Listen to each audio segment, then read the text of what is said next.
Buenos días y bienvenidos a la sesión informativa de la convocatoria Conecta. Muchas gracias por conectaros hoy. Nos hace mucha ilusión poder compartir este proyecto con vosotros. Mi nombre es Beca y yo soy la coordinadora de esta convocatoria y estoy aquí con mi compañera María, que es la coordinadora de la Social Research Call del Observatorio Social. Y también nos acompañan Óscar y Isabel, que van a explicar su proyecto ganador de la segunda edición de la convocatoria. Vale, ¿qué vamos a hacer hoy? Vamos a empezar por daros un poco de contexto. Vamos a explicar un poquito lo que es la Fundación La Caixa y el Observatorio Social. Después os vamos a dar más detalles sobre la convocatoria Conecta y luego Isabel y Óscar van a explicar su proyecto que ha sido financiado por la última edición. Creemos que es importante tener ejemplos de proyectos que pueden ser financiables. Luego vamos a intentar contestar a todas vuestras preguntas sobre la convocatoria y vamos a concluir la sesión con un resumen del calendario y de los próximos pasos. Vale, doy paso a mi compañera María, que os va a explicar un poco más sobre la Fundación. Gracias, Beca. Buenos días a todos. Bueno, como muchos ya sabéis, la Fundación La Caixa es una de las fundaciones más grandes de Europa. Este año tendría un presupuesto de 538 millones. La misión de la Fundación es construir una sociedad más justa, ofreciendo oportunidades a aquellos que más lo necesitan. El Observatorio Social, dentro de esta misión, aporta su granito de arena. Pues, ¿qué es el Observatorio Social? Un espacio de análisis, debate y reflexión que lo que busca, sobre todo, es conocer de forma rigurosa la actualidad social y transferir este conocimiento a la sociedad y a los policy makers. Hay dos grandes patas dentro del Observatorio Social en línea a lo que os venía comentando. Por una parte, hay la parte de conocimiento, de generar conocimiento a partir de investigaciones rigurosas y que tengan la máxima excelencia. Hacemos esto a partir de convocatorias competitivas y transparentes, siendo la Conecta una de ellas, pero tenemos otras dos que os explicaremos a continuación. Y además también tenemos a proyectos más ad hoc cuando hay alguna necesidad de la Fundación que nos pican a nuestra puerta y nos dicen, pues tenemos interés en conocer más a profundidad este tema para tomar ciertas decisiones y nosotros pues encargamos proyectos de investigación a expertos dentro de la academia. Pero el Observatorio Social tiene una gran obsesión que es no solo generar conocimiento riguroso, pero sobre todo también que este conocimiento sea transferible a aquellas personas que pueden tomar decisiones, hacer este puente, ¿no?, entre generar conocimiento y que se tomen decisiones a partir de este conocimiento que se ha generado. Y con esto tenemos la segunda pata del Observatorio Social, que es la parte de la diseminación del conocimiento y que tiene tres partes, ¿no? Por una parte, las publicaciones. También organizamos muchas actividades, sobre todo en el Caixa Forum Macaya, pero en otros centros de la Fundación, en los Caixa Forums. Y recientemente los audiovisuales, que están dentro de un paquete que se llama el Café del Observatorio. Esto es algo bastante nuevo, que lo que hacemos es ofrecer vídeos de entrevistas a expertos en cualquier tema de ciencias sociales y humanidades. Toda esta parte de diseminación está incluida dentro de la web del observatorio. Tenemos una web propia donde uno puede leer los artículos, consultar las actividades y también escuchar estas grabaciones de audiovisuales. Recientemente también vamos a producir podcast. Dentro de la pata de generar conocimiento, pues como os comentaba al principio, hay tres grandes convocatorias. Beca os explicará al detalle la Conecta, que es la razón por la cual estáis aquí vosotros, pero hay otras dos convocatorias que son muy importantes, que merece la pena que las tengáis en el radar para que vosotros mismos, quién sabe, más adelante os podáis presentar o podáis hacer informar a otros compañeros de su existencia, ¿no? Estas tres convocatorias son complementarias. Cada una tiene pues, un objetivo un poco diferenciado y los procesos de selección están preparados para cada uno de los objetivos de la convocatoria. La Social Research es una convocatoria que va dirigida a proyectos de investigación social de cualquier disciplina de las ciencias sociales. Son proyectos de hasta 2 años y con una financiación de hasta 100.000 euros. Más adelante os explico un poco más de detalle, pero lo muy importante de esta radiografía de las 3 convocatorias es que conozcáis también que el calendario, ¿no? Hay una edición de la Social Research, que es en enero, 2 ediciones al año de la Flash y una edición de la Conecta, ¿no? Entonces, es importante pues, tener en cuenta, ¿no? que sepáis cuándo cada una de estas convocatorias tiene lugar, ¿no? La Flash, la segunda convocatoria que os quería comentar, es una convocatoria que es más temática, así como la Social Research está abierta a todas las disciplinas. La convocatoria Flash, hay 2 ediciones al año y cada una de estas ediciones tiene una temática y son proyectos de hasta 30.000 euros, de una duración de hasta 1 año. Y normalmente lo que se hace es levantar datos primarios. Y por último, bueno, ahí la Conecta, dejadme que os explique una pincelada de la Social Research. Como os comentaba, son proyectos importantes de cualquier disciplina, se presentan a académicos, pero en el proceso de selección interfieren también gente de la academia y de la práctica, porque nos interesa que sean proyectos académicos, pero que tengan una mirada al impacto social que estos proyectos puedan tener. Y son proyectos de hasta 100.000 euros. Cada enero se abre una edición de esta convocatoria. Hasta ahora ha habido 5 y es una convocatoria que se ha abierta conjuntamente a España y Portugal. Después, la Flash, como os comentaba, son proyectos dirigidos a financiar una encuesta, levantar datos primarios, sobre todo, de hasta 30.000 euros y son temáticas. Hay 2 ediciones al año, se abre también a España y Portugal, y en primavera y en otoño. Y bueno, las temáticas pues las vamos eligiendo en función de las necesidades que vamos observando. Recientemente ha habido una de vulnerabilidad y pobreza, y la pasada fue de jóvenes y sociedad, de educación, y vamos cambiando. Aquí muy importante pues eso, que tengáis la radiografía general: enero Social Research, primavera y otoño la Flash, y a finales de año la Conecta. Y ahora paso palabra a Beca, que os explicará con detalle la Conecta. Perfecto, gracias María. Vale. Antes de entrar en los detalles de la convocatoria, solo un pequeño recordatorio que si tenéis preguntas sí que vamos a ir respondiéndolas al final de la sesión. Entonces podéis ir escribiéndolas por el chat a lo largo de la presentación y así al final podremos ayudar con vuestras dudas. Ahora vamos a ver un vídeo muy breve que nos va a dar unas pinceladas sobre la convocatoria. El Observatorio Social de la Fundación La Caixa es un espacio de análisis, debate y reflexión que genera conocimiento de base científica sobre temas sociales a través de estudios propios y convocatorias competitivas. Los resultados de esta investigación se ponen a disposición de la sociedad mediante publicaciones y actividades para la estimulación del pensamiento crítico en los centros CaixaForum. La convocatoria anual Conecta se dirige a la investigación realizada por equipos mixtos. El objetivo es promover la colaboración entre el mundo académico, el tercer sector y la administración pública con el fin de recabar datos que ayuden a abordar los desafíos sociales. Esta convocatoria ofrece la posibilidad de obtener hasta 80.000 euros de dotación para proyectos que tengan una duración de hasta 24 meses y traten cuestiones relacionadas con el bienestar emocional y la salud mental. No perdáis la oportunidad de conformar un equipo, inscribirlo en nuestra plataforma online y participar en el proceso de selección. Las propuestas pasarán por una primera fase remota y una segunda fase de entrevistas a cargo de académicos y profesionales del sector social.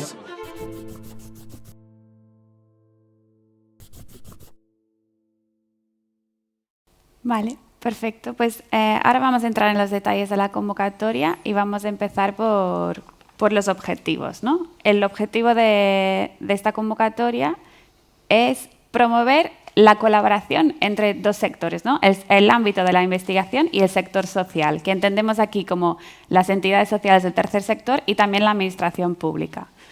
Con esto lo que queremos hacer es aumentar el impacto social de trabajo que se hacen en estos 2 ámbitos Y lo que queremos es, al final, financiar proyectos de investigación que sean capaces de generar cambios en la práctica social. ¿Vale? ¿Y quién puede participar en esta convocatoria? Los proyectos se tienen que presentar en consorcio, es decir, se presentan siempre un mínimo de 2 entidades, uno del ámbito de la investigación y uno del sector social, que puede ser tercer sector o administración pública. Y puede ser entre 2 y 4 organizaciones, siempre que se respete este mínimo de 1 y 1. Las entidades tienen que tener tanto sede como actuación en España y los consorcios tienen que presentar un proyecto común que vayan a trabajar en colaboración. Vale, ¿qué tipo de proyectos se pueden presentar? Lo importante es entender que tienen que ser proyectos de investigación que estén relacionados con el bienestar emocional y la salud mental en España. ¿Vale? Estos proyectos que tienen que generar obligatoriamente evidencia cuantitativa y además esto puede complementarse con evidencia cualitativa. Y los proyectos tendrán una duración de 24 meses a empezar en septiembre de 2024. ¿Vale? Las tipologías, para que os hagáis una idea del tipo de proyectos que se puede presentar, pueden ser desde el diagnóstico de una necesidad social, la conceptualización de una intervención, la simulación de impacto de una intervención o la evaluación de una intervención ya existente. Lo que veis aquí marcado en rojo, esto es un punto importante, es que nosotros no financiamos los gastos de la implementación de una intervención en sí. Es decir, esta convocatoria financia la investigación sobre estas intervenciones, pero si el proyecto incluye una intervención social, esto se tiene que financiar o bien con otra ayuda o con recursos propios de la entidad. Vale, ahora que sabemos qué se puede presentar, es importante también saber qué no se puede presentar. Estos proyectos tienen que ser proyectos de investigación, como ya he dicho, centrados en los aspectos sociales de la salud mental y bienestar emocional. Es decir, que los proyectos que se centran en temas estrictamente o clínicos, metodológicos o tecnológicos, no serían elegibles. Entonces vemos aquí, por ejemplo, las intervenciones y tratamientos clínicos evaluaciones de estas intervenciones no serían elegibles, ya sean intervenciones farmacológicos o no farmacológicos. Además, validaciones de escalas y cuestionarios y instrumentos psicométricos no serían elegibles en esta edición de la convocatoria y las pruebas de prototipos tampoco. Vale, ¿qué aporta esta convocatoria? ¿Qué es lo que ofrece a las personas que presenten un proyecto? Aporta, por un lado, recursos económicos, es decir, una ayuda de hasta 80.000 euros por proyecto, y esta ayuda se paga en 2 pagos, el primer pago del 70% a principio del proyecto y los 30% restantes al final del proyecto. Además de eso, ofrecemos un acompañamiento durante el proyecto que incluye sesiones de networking y de formación para que podáis también compartir espacios con otras personas que están realizando proyectos parecidos. Y por otro lado, ¿qué se requiere? Además del desarrollo del proyecto en sí, hay que firmar un convenio a 3 partes, es decir, que dentro del convenio hay 2 entidades coordinadoras que firman un convenio con la Fundación La Caixa. Y además tendréis que participar en las reuniones de seguimiento del proyecto y tendréis que presentar los informes y documentos de justificación, que en este caso son un documento, o sea, los típicos documentos de memoria científica y económica del proyecto, pero además un plan de aplicación de los resultados al ámbito social. Vale, los proyectos presentados. ¿Cómo se evalúan estos proyectos? ¿Cuál es el proceso de selección? La evaluación de los proyectos se realiza en 2 fases. La primera es una fase online, es decir, que los evaluadores revisan únicamente los documentos entregados en la solicitud. Y son 4 evaluadores. Hay 2 del ámbito social y 2 del ámbito de la investigación. Es importante, siempre mantenemos este ratio de 50-50 de expertise de cada ámbito. ¿Vale? Cuando se acabe esta fase, seleccionamos los 20 proyectos mejor puntuados y estos pasan a la fase 2, que es una fase de entrevistas. En esta fase hay un panel de 8 evaluadores, 4 del ámbito social y 4 del ámbito de la investigación, y ellos hacen un ranking. Es importante aquí destacar que estos evaluadores durante todo el proceso son independientes, no están relacionados con la Fundación La Caixa y cada uno hace su evaluación individual. Y cuando tengamos su ranking, este es el ranking que usamos para seleccionar los proyectos financiados. Vale, ¿y qué es lo que se evalúa, ¿no? ¿Qué es lo que miran estos evaluadores? Tenemos estos dos perfiles que os he comentado, los académicos y lo que llamamos los practitioners. Hay criterios que son diferentes en función de su expertise, es decir, que los académicos miran la relevancia académica, es decir, es un proyecto nuevo, es un proyecto que no se ha hecho y va a aportar algo a la literatura ya existente, y el diseño de la investigación en sí, si es un diseño adecuado. Por otro lado, los practitioners miran la relevancia social del proyecto, es decir, cuál es el impacto que podría tener en esta realidad social, y la aplicación de los resultados, cómo se prevé que los resultados de la investigación se puedan aplicar en la práctica social. Y ambos perfiles de investigador miran también si las organizaciones y las personas del equipo son adecuadas para llevar a cabo el proyecto, y el grado de colaboración, que es hasta qué punto va a ser un proyecto en conjunto. Vale, esto es un punto importante porque suelen llegar muchas preguntas, ¿no? ¿Cuáles son las ventajas de este tipo de proyecto? Entonces, por un lado, tenemos los investigadores que ganan en tener contacto con la realidad social y en desarrollar una investigación que saben que puede beneficiar muy directamente a la realidad social, puede beneficiar tanto a una entidad social como a sus usuarios. Y por otro lado, la entidad social, esta suele ser una fuente de muchas preguntas, porque como no financiamos las intervenciones, ¿no? ¿Cuál es la ventaja para mí participar en un proyecto así?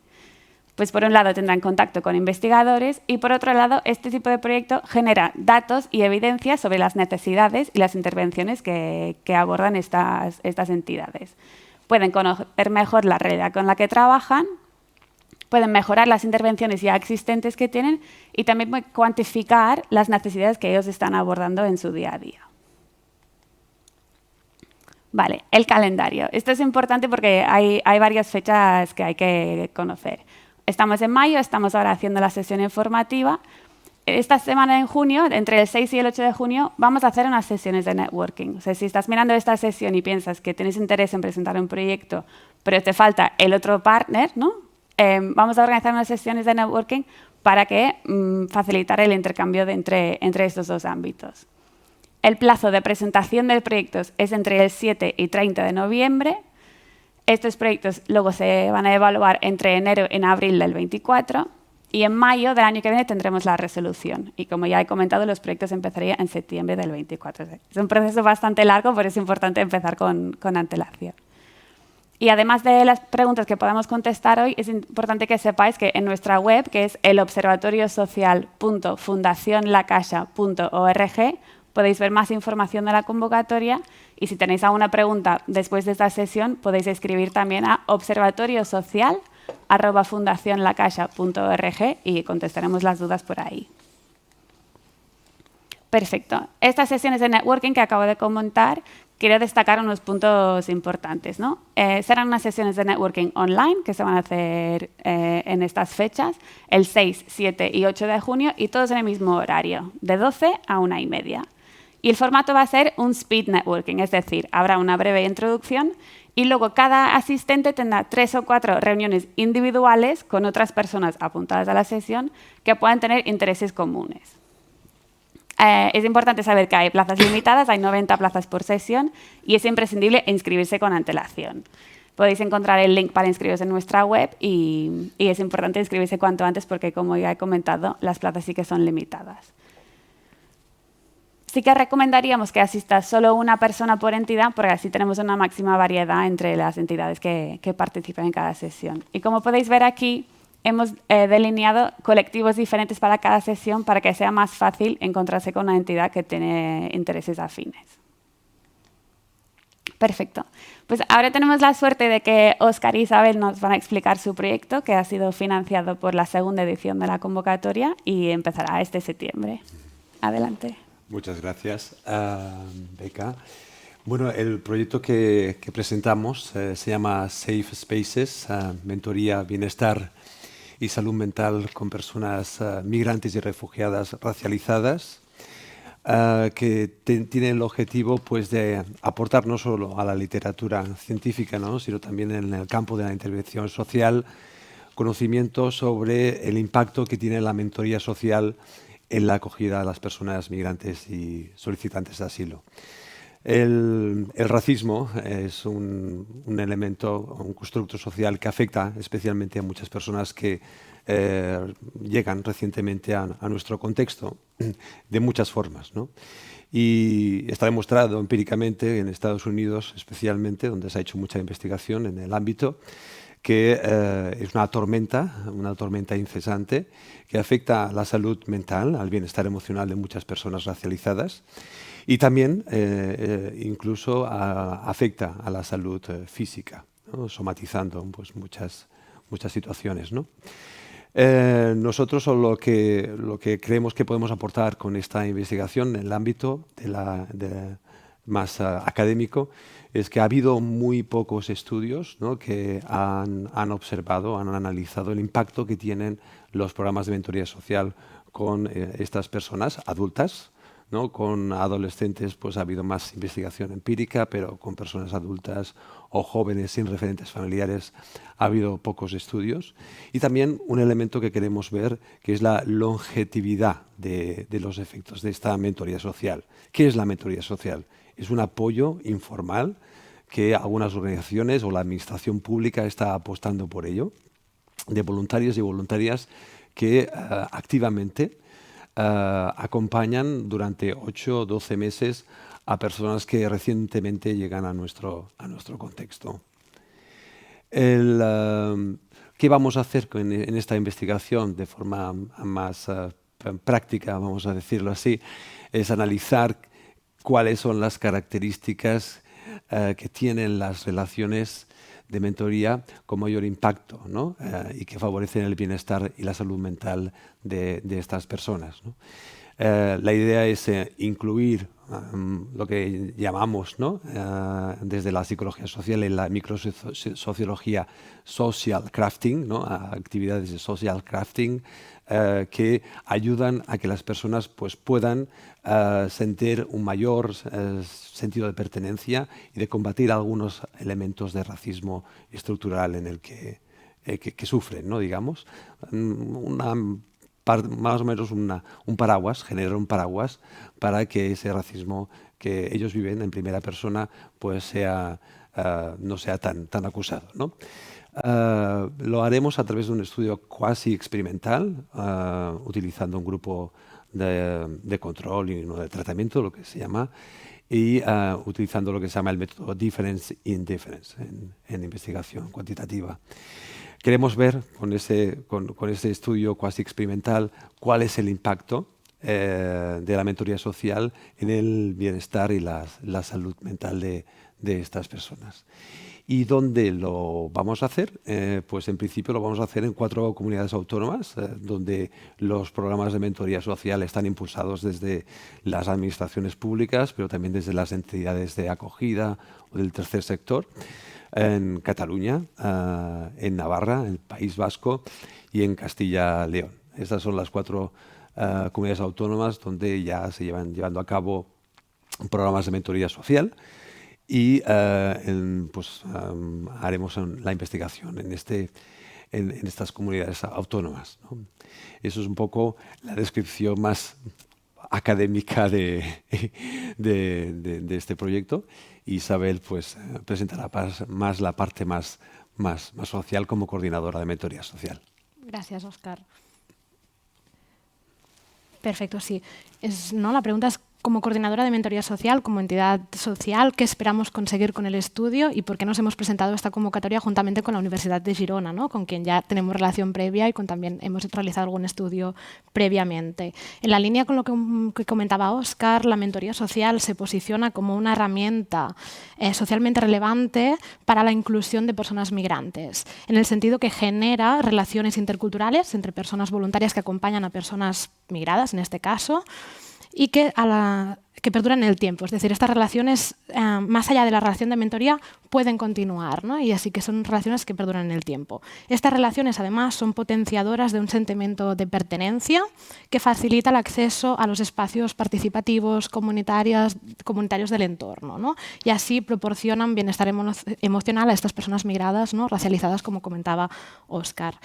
Es por ello que los resultados de este estudio pueden ser muy relevantes para mejorar la práctica y el enfoque de los proyectos de mentoría social que ya están en marcha, para que puedan tener un mayor impacto todavía en las personas que participan como mentoradas y para que puedan generar mejor y mayor bienestar y salud emocional en estas personas. El estudio nos permitirá identificar cuáles son las características de la intervención que hacemos en los distintos proyectos que generan un mejor resultado. Es decir, qué tipo de actividades se generan dentro de las relaciones de mentoría, qué acciones de apoyo y de seguimiento ofrecemos a las personas participantes, qué contenidos en las formaciones que hacemos a nuestras personas voluntarias generan este mayor impacto y así, una vez identificadas, las podemos fomentar y promover para que se puedan repetir de forma sistematizada en los distintos proyectos. ¿Cómo las fomentamos? ¿No? Que es la pregunta luego. Pues transfiriendo estos aprendizajes a través de la creación de herramientas que luego nosotros como entidad podemos facilitar y aportar a los proyectos y entidades que desarrollan proyectos de mentoría, también incluyendo los aprendizajes del estudio dentro de las formaciones que ya ofrecemos como entidad a programas y proyectos de mentoría en marcha y así siempre también incorporando una perspectiva antirracista de forma transversal en los proyectos. En un plano ya más amplio, la medición del impacto, ¿no? en las intervenciones del tercer sector siempre es como un reto que venimos encontrándonos durante años, algo al que nos venimos enfrentando también y que la convocatoria permite dar respuesta, ¿no? Y por eso también nuestro interés de participar y de apuntarnos a ella. Como coordinadora de mentoría social, además, impulsar la generación de evidencias en torno al impacto de la mentoría, en este caso, es un eje clave en nuestra intervención, pero que además como entidad de segundo nivel, aunque ¿no? forman parte varios programas y entidades que desarrollan programas de mentoría, resulta básico también este tipo de generación de evidencias para generar incidencia política, es decir, para sensibilizar, para poner el foco en la mentoría social, ¿no? Y para también luego movilizar recursos que permitan reforzar los proyectos que ya están en marcha, pero también generar incluso nuevas iniciativas de acompañamiento, ¿no? que se pueden generar en los próximos años. Y ya para terminar, en este sentido, un proyecto como este, el estudio, nos refuerza la mentoría, ¿no? y la visibiliza como una metodología eficaz y clave para el acompañamiento y la inclusión de personas migradas y personas refugiadas, también en este caso, en perspectiva también de personas que son racializadas y que se encuentran en su día a día con situaciones de racismo y de discriminación, y cómo la mentoría así la podemos justificar la necesidad de financiar nuevos proyectos, ¿no? y de seguir creciendo y de seguir trabajando, siempre basados en las evidencias y en las buenas praxis que ya se están realizando. Así que muchas gracias. Sí. Gracias. Es un muy buen ejemplo, ¿no? de cómo se pueden complementar esos dos ámbitos y es un win-win, o sea, los dos ámbitos salen ganando. Vale, ahora vamos a repasar unos detalles que son burocráticos, pero sí que son muy importantes porque si no presentas la solicitud correctamente, pues no vas a poder participar en la convocatoria. ¿Vale? Los proyectos se tienen que presentar a través de nuestra plataforma, que es una plataforma únicamente online, y se pueden presentar o en castellano o en catalán. Las entidades que participan en el proyecto deben estar acreditadas en la plataforma. Este es un paso que, aunque no esté abierto el plazo de presentación de proyectos, ya se puede hacer. Si tu entidad no está acreditada y tienes interés en participar en la convocatoria, yo os recomendaría que entréis ya en la plataforma, que podéis encontrar más información en nuestra web, y ya acreditéis la entidad. Vale, a nivel de la plataforma, la persona que tiene que crear la solicitud es la persona de la entidad coordinadora de la investigación. ¿Vale? Lo hemos centralizado así para simplificar. Entonces, tiene que ser la persona de la entidad de la investigación la que crea la solicitud en la plataforma. Una vez creada la solicitud, en la primera pestaña salen dos preguntas. ¿Vale? Estas preguntas son muy importantes porque determinan opciones que van a salir más tarde en la solicitud. Estoy explicando esto porque el año pasado fue un tema que creó cierta confusión y queremos que sea algo que todo el mundo tenga claro. ¿Vale? En la primera pestaña te pregunta, además de la coordinadora de la investigación, ¿participarán otras entidades de la investigación en el proyecto? Y las opciones son sí o no. Y lo mismo para las entidades de la práctica. Además de la coordinadora, que es esta, ¿no? que hemos dicho uno y uno como mínimo en el consorcio, participarán otras entidades del ámbito de la práctica y también sí o no. Y en función de las respuestas en esta pestaña salen otras opciones más tarde. ¿Vale? Más tarde en el proceso hay una pestaña que se llama Entidades y Equipo y aquí también hay una pregunta. El número total de entidades participantes en el proyecto, incluyendo la coordinadora de la investigación, ¿vale? Es decir, todas las entidades. Y ves aquí las opciones 2, 3 o 4. Y por último, hay un módulo de invitaciones que hay que invitar a una persona de cada entidad, ¿vale? O sea, es decir, una persona presenta la solicitud, pero sí que tienen que estar invitadas y tienen que haber aceptado la invitación una persona de cada entidad que participa. Y estas 3 secciones que acabo de repasar tienen que concordarse. Si tú en la primera pestaña dices que solo habrá una entidad de la investigación, en el módulo de invitaciones solo no podrás invitar ninguna entidad más de la investigación, ¿vale? Es importante en ese sentido tener claro antes de empezar y con la mayor antelación posible quiénes son las entidades que participan en el consorcio, porque eso va a facilitar todo este tipo de gestión. Vale. Entonces, o sea, aquí, ¿no? Lo que hay que hacer es, a través de la plataforma, rellenas el formulario, que incluye información sobre el proyecto, desde cuál es la problemática que se aborda hasta cómo se va a aplicar el conocimiento a la práctica social. Hay que incluir información de las entidades y de los equipos y las invitaciones, repito, tienen que estar aceptadas antes de poder tramitar la solicitud. Y también hay que incluir información del presupuesto. Y habrá un poco más de información sobre esto cuando publiquemos las bases. Por otro lado, la persona representante de la entidad, que en el sistema se llama el Organization Manager, que en las universidades suele ser el vicerrector de investigación, tiene que aprobar la solicitud antes de que se pueda tramitar. Entonces, por todo esto, quiero hacer énfasis en un punto que es muy importante. Hay que empezar a preparar el proyecto con antelación, ¿vale? Se abre el plazo el 7 de noviembre, pero antes de eso podéis aprovechar ese tiempo para consolidar el consorcio, para trabajar con las entidades en cómo se va a hacer esta colaboración y para acreditaros en la plataforma para que cuando llegue el momento sea mucho más fácil y no tengáis problemas técnicos de última hora y problemas con todo ese tipo de cosas, ¿vale? Y muy importante, hay que enviar la propuesta antes del deadline con todos estos pasos ya completados, porque los deadlines son muy estrictos y es importante cumplir con el plazo. Vale, ahora vamos a pasar a responder a unas preguntas. Por un lado, Óscar y Isabel tienen algunas preguntas que habéis ya planteado en el formulario y por otro lado, María va a ir filtrando los que llegan por el chat. No sé si quieres empezar tú, Isabel. Sí, primera pregunta. ¿Qué tipos de datos puedo usar en mi proyecto? ¿Puedo incluir fuentes secundarias? Vale, como hemos dicho, ¿no? Los proyectos tienen que generar como mínimo, ¿no? Datos cuantitativos. Además, pueden generar sus propios datos cualitativos y también pueden usar datos secundarios como algo complementario.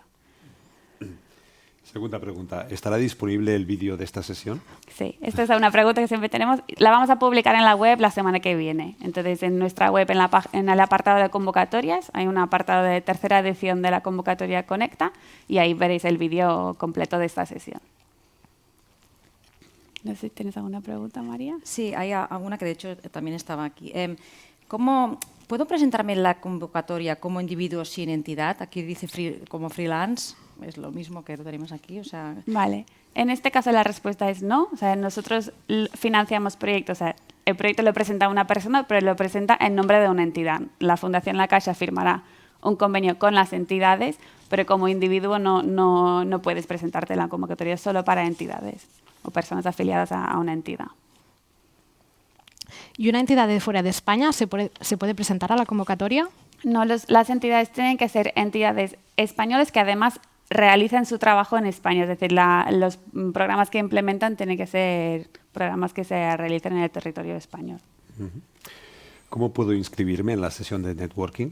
Vale, hay 3 links que se encuentran en nuestra web. Hay un link diferente para cada sesión. Y si vais otra vez, ¿no?, a nuestra web, que es, voy a pasar aquí a la siguiente diapositiva para que lo veáis, el observatorio social .fundacionlacaixa.org, en el apartado de convocatorias, tercera edición de la convocatoria Conecta, y al final de todo veréis que hay unos links para inscribirse. Es todo online, las sesiones son online y la inscripción también. Si mi entidad social cuenta con un convenio vigente con la Fundación La Caixa en relación a proyectos sociales, ¿se puede presentar a esta convocatoria? Vale, esta es una muy buena pregunta, ¿no? Esto, como he explicado antes, nosotros lo que financiamos con esta convocatoria son gastos de investigación y no financiamos ningún tipo de gasto relacionado con la implementación de la intervención. Por lo tanto, esta ayuda es compatible con ayudas sociales para intervenciones o otros aspectos de las entidades sociales, pero no es compatible con otras ayudas de investigación. O sea, en este caso no hay problema, se pueden presentar. ¿Y cuándo se publicarán las bases? Las bases se van a publicar a principios de septiembre, en el mismo apartado de la web que hemos estado comentando. ¿Es posible enviar una propuesta sobre un colectivo concreto, por ejemplo, personal sanitario? Sí, solemos recibir muchas preguntas, ¿no?, sobre qué tipo de colectivo se puede implicar en el proyecto. Y en este sentido es una convocatoria muy amplia. O sea, la temática es bienestar emocional y salud mental, pero como ya sabemos es un tema que nos afecta a todos, por lo tanto se puede aplicar a cualquier colectivo. Sí, de hecho aquí había otra persona que preguntaba por personal investigador, ¿no? O sea, es lo mismo, ¿no? Otro perfil de... A ver, la siguiente. En el ámbito de la investigación, ¿se puede presentar las universidades privadas con ánimo de lucro? Se va a publicar en las bases, pero en principio tienen que ser entidades sin ánimo de lucro, o sea, universidades sin ánimo de lucro, pero hay veces que se presentan a través de la fundación de investigación que tiene la universidad. Si tenéis preguntas muy concretas sobre si vuestra entidad es elegible o no, os recomendaría que enviéis un mail porque a lo mejor hay preguntas más técnicas y os podremos responder mejor cada uno en particular. ¿Y cuáles son los puntos clave para una propuesta ganadora? Sí, vi esta pregunta, ¿no? Alguien lo preguntó en el formulario y es una pregunta muy interesante. Como ya hemos comentado, ¿no?, los evaluadores son todos independientes, así que la Fundación no interviene en la evaluación de las propuestas. Pero un punto importante, primer punto importante es presentarlo antes del deadline, porque si no lo presentas antes del deadline, no vas a poder participar en la convocatoria. Y también creo que es muy importante aprovechar todo este tiempo, ¿no? Hemos adelantado la sesión informativa para daros más tiempo a preparar los proyectos. De aquí a noviembre hay mucho tiempo y creo que aprovechar este tiempo para pensar muy bien los detalles de la convocatoria y los mecanismos de colaboración entre las entidades es un punto muy importante para un proyecto exitoso. ¿La contratación de un técnico que pueda ayudar a implementar una intervención para mejorar un contexto social es financiable? Si es un gasto de la implementación de la intervención, que sería en este caso, no sería elegible. O sea, sería elegible una persona que vaya a ayudar en el recogido de datos, pero alguien que va a estar directamente... O sea, sí que puede haber una partida de personal, pero tiene que ser personal que vaya a colaborar en tareas de investigación. Como ha comentado Beca, hay muchas preguntas que son bastante específicas, así que igual las vamos a saltar y podéis enviar un correo. Aquí hay una más general. Entiendo que hay una entidad coordinadora por ámbito, pero pueden haber 2 IPs dentro del ámbito académico de distintas instituciones académicas. Gracias. Si dentro del consorcio hay más de una entidad de la investigación, sabemos que una de esas entidades es la coordinadora, pero si además hay entidades adicionales, puede haber un IP por entidad. Vale, si no hay más preguntas, voy a repasar un par de detalles y lo dejaremos aquí. Así que un recordatorio importante, ¿no? El plazo de presentación de los proyectos es entre el 7 de noviembre y el 30 de noviembre. El día 30 se cierra el plazo a las 2, que es una hora una hora fija, digamos. Es muy importante prepararlo todo con la máxima antelación posible. Y sobre todo, daros las gracias por haberos conectado y esperamos vuestros proyectos. Muchas gracias.